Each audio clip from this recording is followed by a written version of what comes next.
Chief minister হুঁশিয়ার প্রতিবেদন না মানু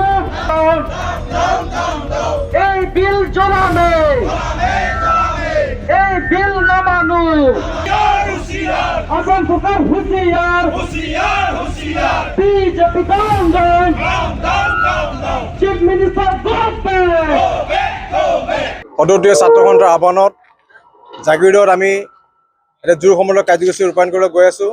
কাৰণ যোৱা 29 নৱেম্বৰ তাৰিখে অসম চৰকাৰে বিধানসভাত এখন প্ৰতিবেদন দাখিল কৰিছে যে অসমৰ যি 6টা জনবহুল জনসংখ্যাৰ লোক আছে, টাই আহোম, আদিবাসী, মৰাণ, মটক, চুতীয়া এইসকলক জনজাতিকৰণ কৰাৰ ব্যৱস্থা কৰিছে।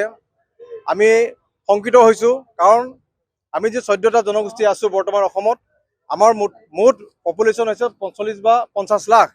কিন্তু যিকেইটা জনগোষ্ঠীক জনজাতিকৰণ কৰিব বিচাৰিছে চৰকাৰে, তেখেতসকলৰ 1.5 কোটি।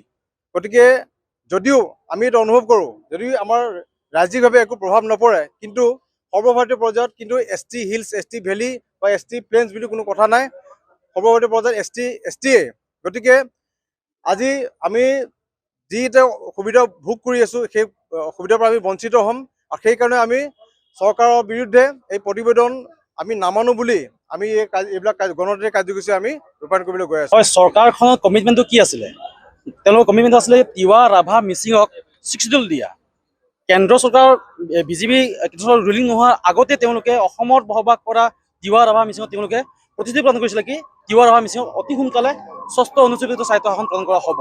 কিন্তু সেই বিষয়ত আজিলৈকে কেন্দ্ৰ চৰকাৰতে হওক বা অসম চৰকাৰৰ হওক, বিধানসভাৰ মজিয়াত কিমানজন বিধায়কে আলোচনা কৰিছিলে বা এইখন গভৰ্ণমেণ্টে কেইবাৰ আলোচনা কৰিলে?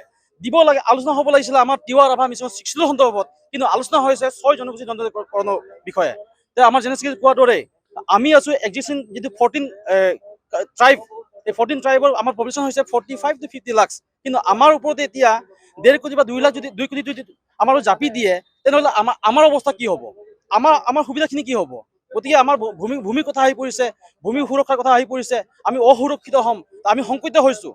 গতিকে আমাৰ চিধা কথা, যদি এইখন গভৰ্ণমেণ্টে যদি জোৰ জলমকৈ যদি আমাৰ ওপৰত 2 কোটি জনসংখ্যা যদি জাপি দিয়ে, তেনেহ'লে অনাদিনত আমি অসম কেনেকৈ আমি কঁপাই তুলিব লাগে, আমি এইটো আমাৰ স্পষ্ট কথা।